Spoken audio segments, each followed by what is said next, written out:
Olá, eu sou Adriana Fernandes e essa é a nossa sexta aula sobre a Lei Orgânica de Belo Horizonte e nela nós vamos tratar sobre o Poder Executivo.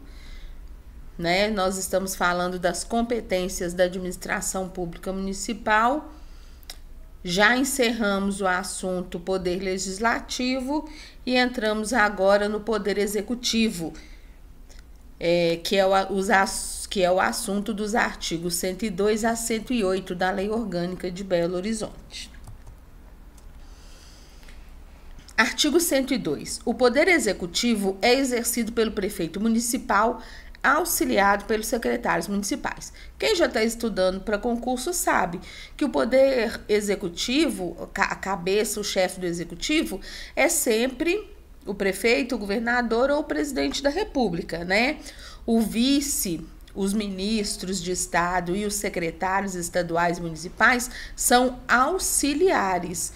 Eles não exercem o Poder Executivo. Eles auxiliam o prefeito, o governador ou o presidente da República nessa tarefa. Artigo 103. A eleição do presidente, a eleição do prefeito e do vice-prefeito para mandato de 4 anos se realizará até 90 dias antes do término do mandato de seus antecessores. Então, se vai terminar o mandato do prefeito atual em 31 de dezembro, 30 dias antes tem que fazer as eleições.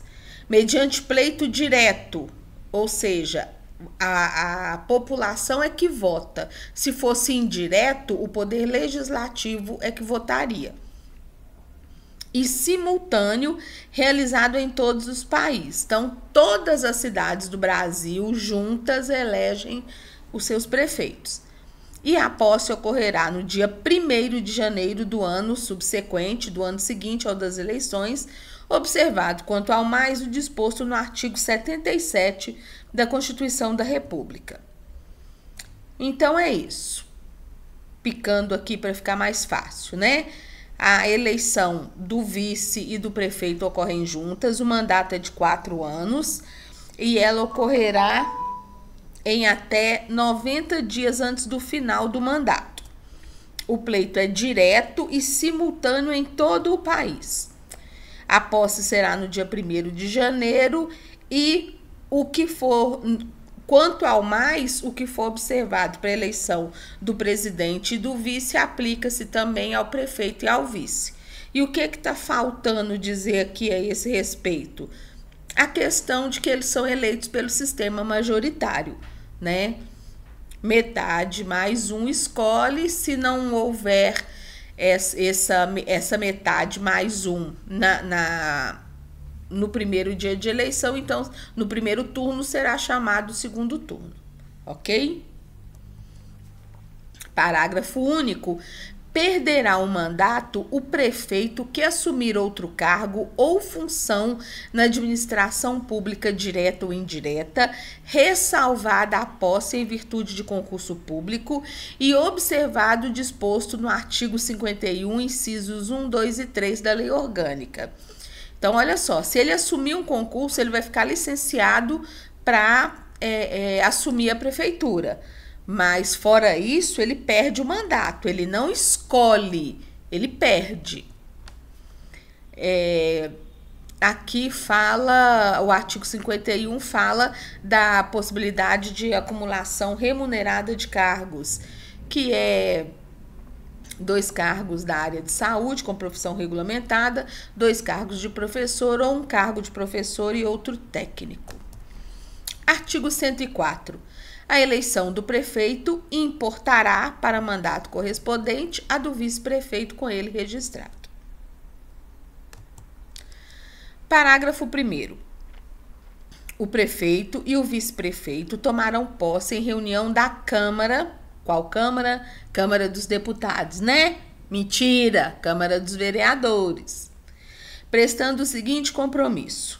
Então, eles vão botar a mão sobre a Bíblia ou sobre a Constituição, aí tem lá todo o ritual. eles vão dizer: prometo manter, defender e cumprir as constituições da República e do Estado, a lei orgânica do município, observar as leis, promover o bem geral do povo belo-horizontino e exercer o meu cargo sob a inspiração do interesse público, da lealdade e da honra. Só isso que diz esse parágrafo. Parágrafo 2º, o vice-prefeito substituirá o prefeito nos seus impedimentos e lhe sucederá na vacância do cargo. São termos técnicos, mas que a gente precisa conhecer, né? Impedimento é uma coisa, vacância é outra. Impedimento é quando o prefeito está impedido de exercer a prefeitura ali por algum momento, mas ele vai retornar, ou espera-se que ele retorne. Agora, a vacância não. O cargo fica vago, ou seja, ocorre a vacância quando o prefeito não vai voltar mais, não retorna para ocupar o cargo. O vice-prefeito substituirá. Impedimento implica em substituição. Vacância implica em sucessão. O vice-prefeito auxiliará o prefeito sempre que por ele convocado para missões especiais. Então, se o prefeito quiser que o vice-prefeito interceda ou discuta alguma questão com alguma autoridade, né, ou em alguma outra esfera, ele vai convocar o vice-prefeito e dará a ele essa missão. Artigo 115. No caso de impedimento do prefeito e do vice, então, tanto o prefeito quanto o vice viajaram, por exemplo, estão impedidos de exercer. Ou no de vacância dos respectivos cargos, ou seja, ficaram vagos tanto o cargo de prefeito quanto o cargo de vice. Né? Um morreu e o outro renunciou, um renunciou e o outro renunciou também, né? Por algum motivo. Será chamado ao exercício do governo o presidente da Câmara. Então, olha só, o presidente da Câmara dos Vereadores é o sucessor natural do prefeito e do vice. Se os cargos de prefeito e vice ficarem vagos,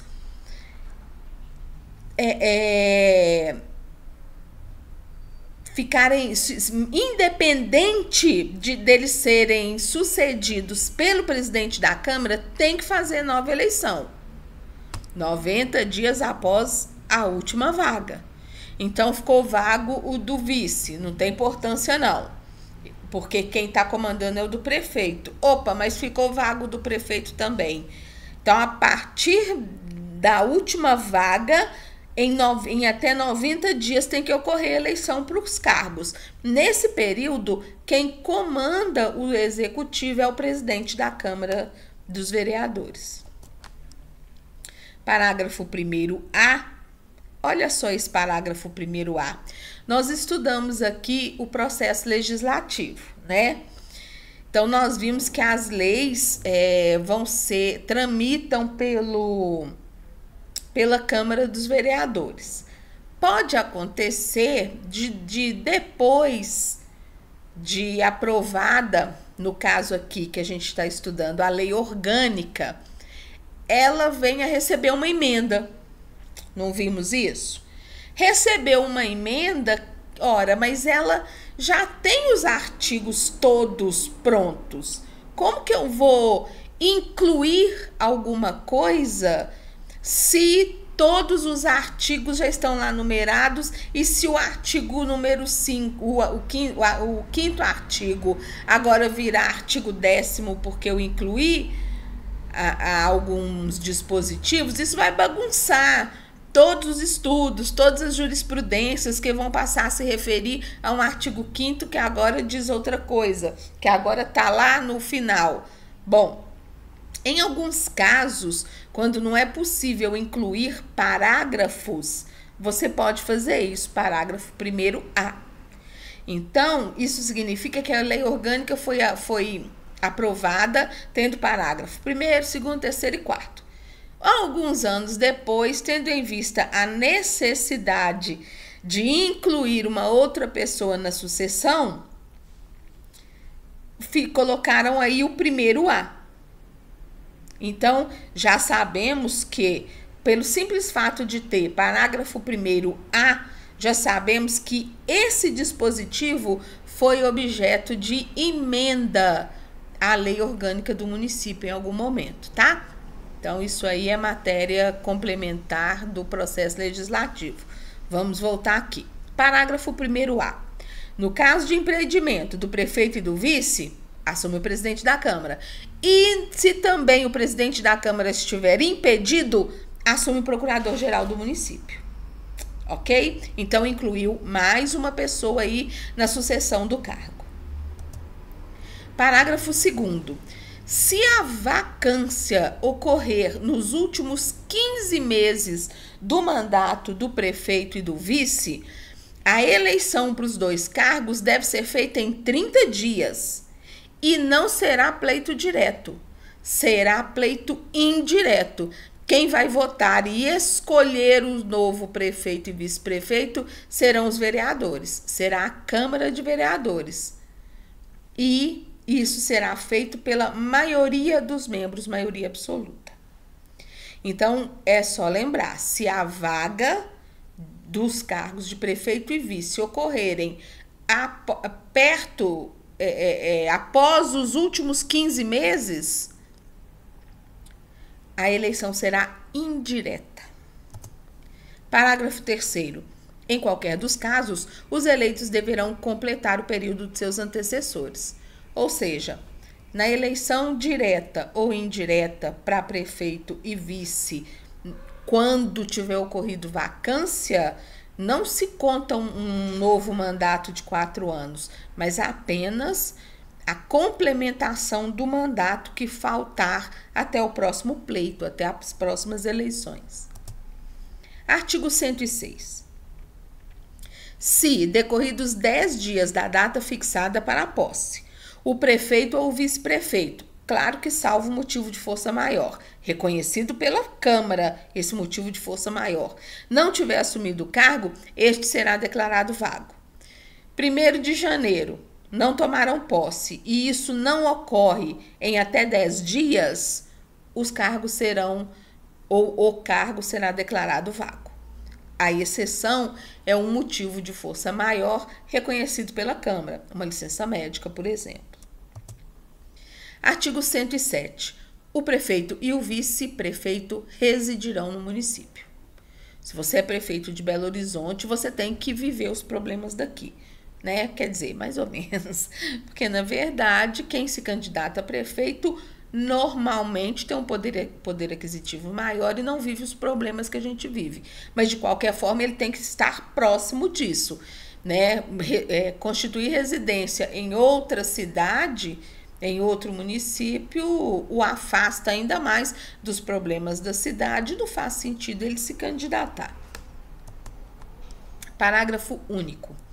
O pedido de autorização para o prefeito e o vice-prefeito ausentarem-se do município, nos termos do artigo 84(10) desta lei orgânica, será decidido pela mesa diretora da Câmara Municipal. Nós já vimos isso quando estávamos vendo a competência da Câmara, que ela tem que dar autorização para o prefeito e o vice-prefeito se ausentarem do município. O artigo 84(10) fala disso, né, que se o prefeito se ausentar do município ou o vice do estado por mais de 10 dias, ou se ambos se ausentarem do país por qualquer período, a Câmara Municipal tem que autorizar. Das atribuições do prefeito municipal, afinal de contas, esse cara faz o quê, hein? Artigo 108. Compete privativamente ao prefeito nomear e exonerar secretário municipal. Claro, se o cara é auxiliar dele, se o secretário é seu auxiliar, compete a você nomear ou exonerá-lo.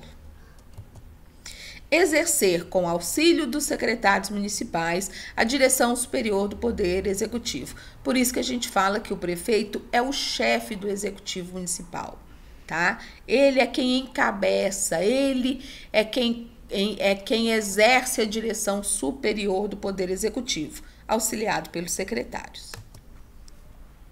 Prover os cargos públicos do Poder Executivo. Claro, se ele é o chefão, ele é quem vai prover os cargos, ele é quem vai nomear os cargos. Claro que efetivos, depois de homologado o concurso, ou cargo em comissão de livre exoneração. Prover os cargos de direção ou administração superior de autarquia e fundação pública. Então, a direção e a administração de autarquias e fundações municipais os cargos as pessoas que vão ocupar os cargos serão nomeadas pelo prefeito. Iniciar o processo legislativo na forma e nos casos previstos nesta lei orgânica. Lá naquele artigo que fala que a iniciativa do prefeito nos casos tais, quer dizer, quais matérias de lei são de iniciativa do prefeito. É isso, esse inciso 5 nos remete lá ao processo legislativo, aquelas matérias que só o prefeito pode apresentar um projeto de lei. Fundamentar os projetos de lei que remeter à Câmara. Óbvio, você vai fazer um projeto de lei, você não quer que ele seja aprovado, você tem que fundamentar, você tem que dar as razões, né? Por que essa lei é importante? Mas não é só por isso não, é porque existe, nós vamos ver depois, no próximo módulo de noções de direito público, que o princípio da motivação dos atos é uma obrigação imposta. Então, todo ato público deve ser motivado e a propositura de um projeto de lei é um ato que deve ser motivado, fundamentado. Sancionar, promulgar e fazer publicar as leis e, para sua fiel execução, expedir decretos e regulamentos. Já vimos lá as questões de feitura e sanção e promulgação de leis. A lei dá um comando. Vamos agora operacionalizar isso. A lei não traz isso em detalhes. O prefeito pode fazer isso por decreto ou regulamento, tá? A lei concede um direito, tá? Cumprido isso, o cidadão de Belo Horizonte terá direito àquilo. Mas como que vai conceder?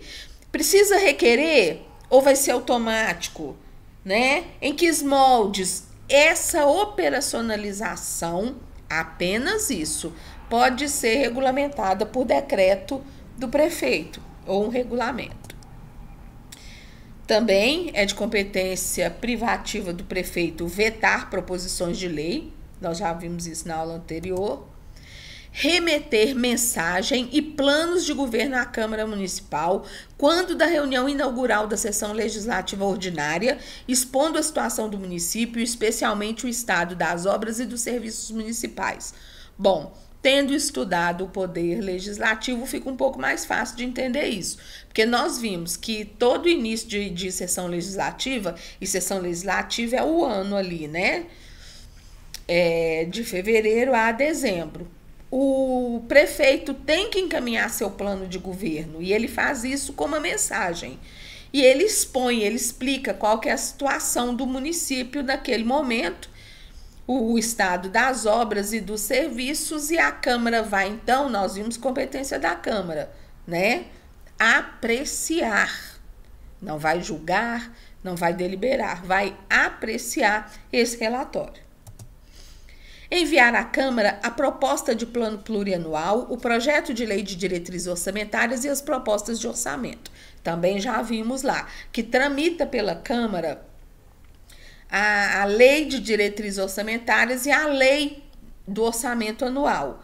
Primeiro o prefeito faz um plano plurianual. Por que plurianual? 4 anos, não é o mandato dele? Então, ele determina lá. O que nós vamos fazer nos 4 anos? É importante detalhar aqui que, se o prefeito entra, vamos pegar uma data redonda, em 2000, nesse primeiro ano, ele não faz nada, porque As diretrizes orçamentárias do plano plurianual dele não tramitaram ainda na Assembleia. Então, ele ainda está cumprindo o orçamento do governo anterior. Nesse primeiro ano em que ele está cumprindo orçamento do governo anterior, ele elabora seu plano plurianual com base nesse plano plurianual, que é tudo que ele pretende fazer, e prevendo inclusive receitas e despesas nos 4 anos de mandato. Ele transforma isso num projeto de lei de diretrizes orçamentárias, que será depois utilizada para picar esse plano anual em 4 leis orçamentárias anuais. Ora, isso está tramitando no primeiro ano de exercício do mandato dele. Então, elas vão vigorar apenas a partir do segundo ano. Então, ele vai ter o segundo, terceiro e o quarto ano de mandato para cumprir isso. São 3 anos. Porque quando ele sai, o próximo prefeito vai fazer tudo isso dentro de um orçamento aprovado pelo anterior. Vocês entenderam? O prefeito foi eleito em 2000. Tudo que ele pretende fazer, que tem que constar no plano plurianual e no projeto de lei de diretrizes orçamentárias, vai tramitar pela Câmara nesse primeiro ano. Então, o ano de 2000 todo ele está trabalhando em cima ainda do orçamento do governo anterior, porque os interesses dele ainda estão sendo deliberados pela Câmara. Foi aprovado com ajustes ou não, a partir de 2001 é que ele põe em prática tudo que ele prometeu, com base no que foi aprovado ali na lei de diretrizes orçamentárias. Aí, 2001 ele cumpre isso, 2002, 2003 é o 3º ano que ele cumpre isso, mas já é o 4º de mandato. Então, aí ele sai. Aí, em 2005, entra um novo prefeito, mesma coisa, no primeiro ano está cumprindo o restinho lá do anterior, do orçamento previsto pelo anterior, do plano previsto pelo anterior, ok? Prestar anualmente, dentro de 60 dias da abertura da sessão legislativa ordinária, as contas referentes ao exercício anterior. Anualmente. Já vimos isso também quando estudamos o processo legislativo, o poder legislativo.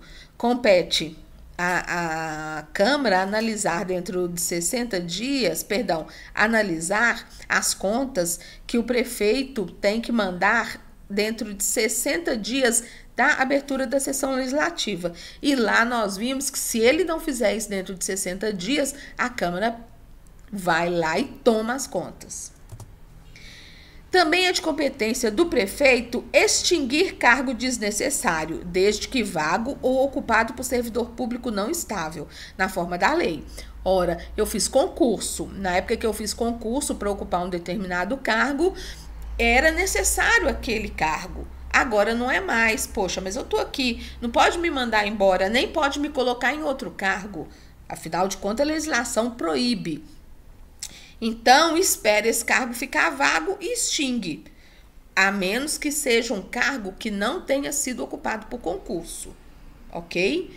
Ou de um servidor que não é estável. Celebrar convênios, ajustes e contratos de interesse municipal. É competência privativa do prefeito. Lembrando que aquilo que envolver operações financeiras vai exigir autorização da Câmara. Contrair empréstimos, aí ó, que eu acabei de falar.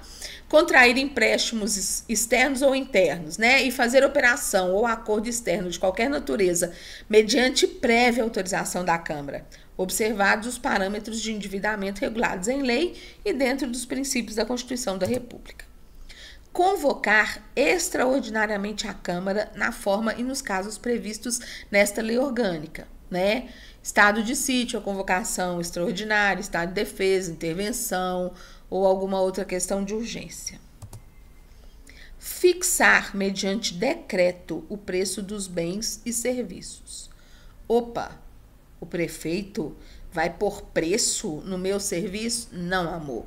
Dos bens e serviços municipais. Exercer outras atribuições previstas nesta lei orgânica.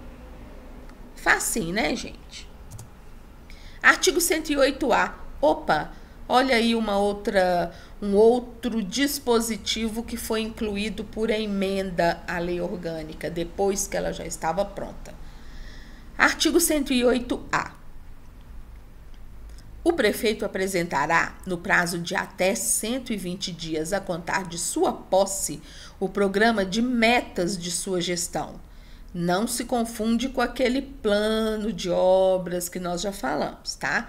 É um programa de metas, o que ele pretende alcançar, que conterá as prioridades, as ações estratégicas, as metas quantitativas e qualitativas e os indicadores de desempenho por órgão e programa de governo, observando-se as diretrizes de sua campanha eleitoral e os objetivos, as diretrizes, as ações estratégicas e as demais normas do plano diretor no município de Belo Horizonte. Tá vendo? Olha que interessante. Você fez uma campanha prometendo isso, isso e aquilo. Ok, então você tem 120 dias para dizer como você pretende cumprir as suas promessas de campanha. Lei é um trem lindo, né? A gente sabe que nem sempre vinga, mas eu acho um barato que a lei preveja certas questões e a gente imagina que isso aqui seja uma questão muito recente. Isso não estava até pouco tempo na lei orgânica. Então, o prefeito tem até 120 dias para demonstrar à Câmara como ele pretende cumprir suas promessas de campanha. Parágrafo 1º. O programa de metas será amplamente divulgado em meio eletrônico e na mídia impressa, radiofônica e televisiva e será publicado no Diário Oficial do Município, no primeiro dia útil seguinte ao da sua apresentação. A divulgação ela é sempre uma satisfação para a população. Então, apresentou à Câmara, então agora publica para que o povo tenha ciência. O Poder Executivo promoverá, nos 30 dias seguintes ao término do prazo de que trata o caput deste artigo, o caput, a cabeça, o dispositivo desse artigo fala que ele tem 120 dias para enviar as metas. Então, terminados 120 dias, ele tem 30 dias para realizar audiências públicas para debater esse programa de metas.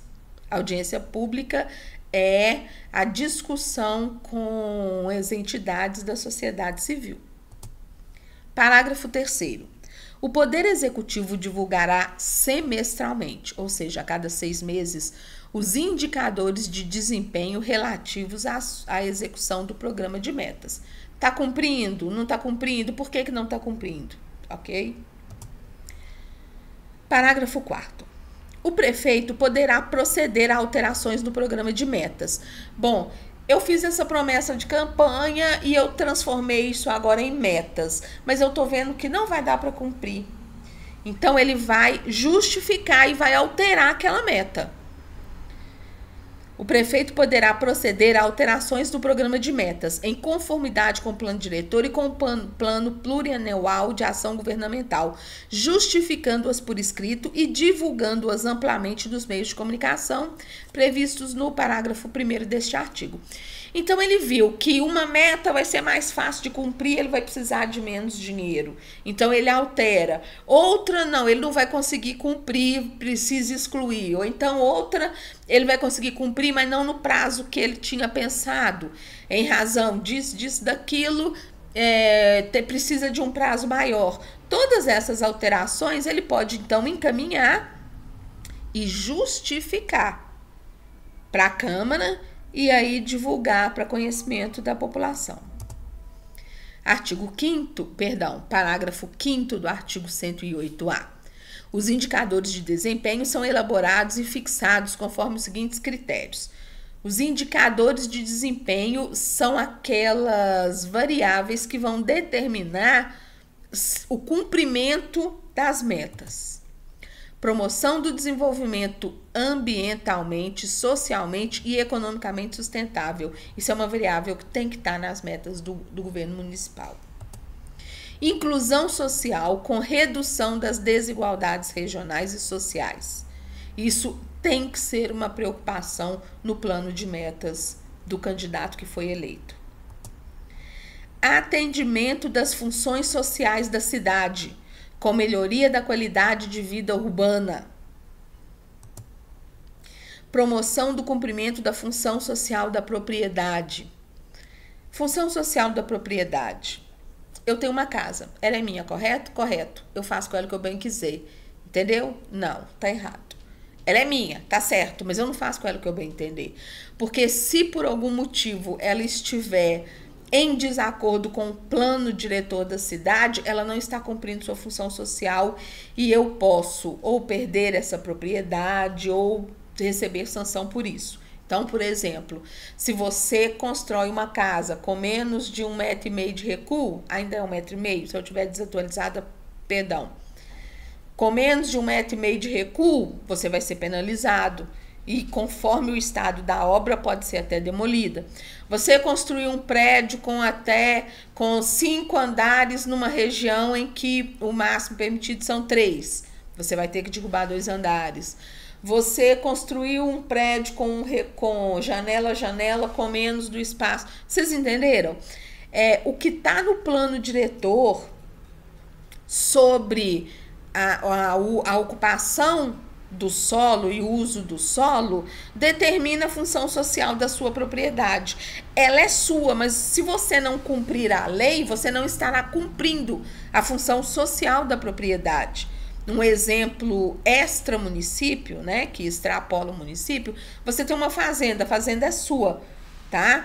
Mas ali você tá usando mão de obra escrava ou usando mão de obra infantil.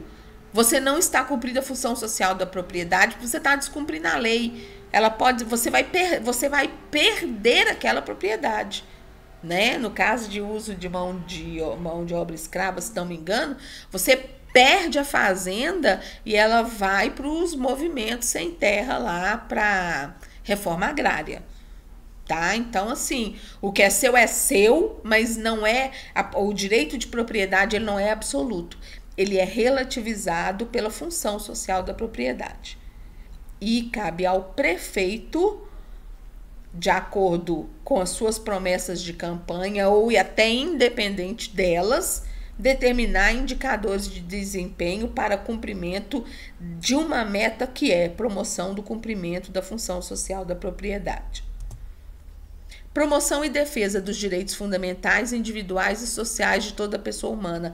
E onde é que está isso? Lá no artigo 5º e 6º da Constituição e seguintes. Promoção, ele vai ter que desenvolver ações para que haja um equilíbrio do meio ambiente e combate à poluição sob todas as suas formas. Universalização dos serviços públicos municipais, ou seja, dar acesso a todos aos serviços públicos municipais, com observância das condições de regularidade, continuidade, eficiência e equidade. Então, assim, não pode ser interrompido, né? Os serviços públicos municipais têm que ser oferecidos com regularidade, sem interrupção, que atendam à finalidade proposta e com equidade, com igualdade de condições. Parágrafo 6º. Ao final de cada ano, o prefeito divulgará o relatório da execução do programa de metas, o qual será disponibilizado integralmente nos meios de comunicação previstos no parágrafo 1º deste artigo. Então, no final de cada ano, ele diz o que cumpriu, o que não deixou de cumprir, faz a demonstração disso. Encerramos, então, o módulo sobre a Lei Orgânica de Belo Horizonte. Espero que vocês tenham compreendido. Peço que compartilhem essa aula em suas redes sociais. E-mail para dúvidas é adrifernandesbh@gmail.com. Vou falar dos meus livros de novo. Eu falo sempre, mas agora eu vou falar de novo. Meu primeiro livro, que era o sonho da minha vida, publicar, A Vida em Palavras, Situações de Direito, de Humor e de Indignação, traz crônicas, onde eu falo de assunto que afeta todo mundo. Uma queda em calçada, um divórcio, pensão alimento, animais de estimação em condomínio, direitos e deveres do cidadão, sabe? Esses temas a partir de situações que eu vivi no cotidiano, que eu ouvi alguém contar dentro do ônibus. Então, assim, não são textos jurídicos chatos, são crônicas e por meio delas você vai compreender que, por exemplo, quando você acha um objeto, você tem direito de recompensa, né? Ou se você cai num buraco da calçada, de quem é a obrigação de te indenizar? Do dono da frente do imóvel da calçada ou da prefeitura? São essas coisinhas, e além de algumas questões de humor e de indignação que eu apresento nesse livro. É um livro que, Glória, é muito elogiado.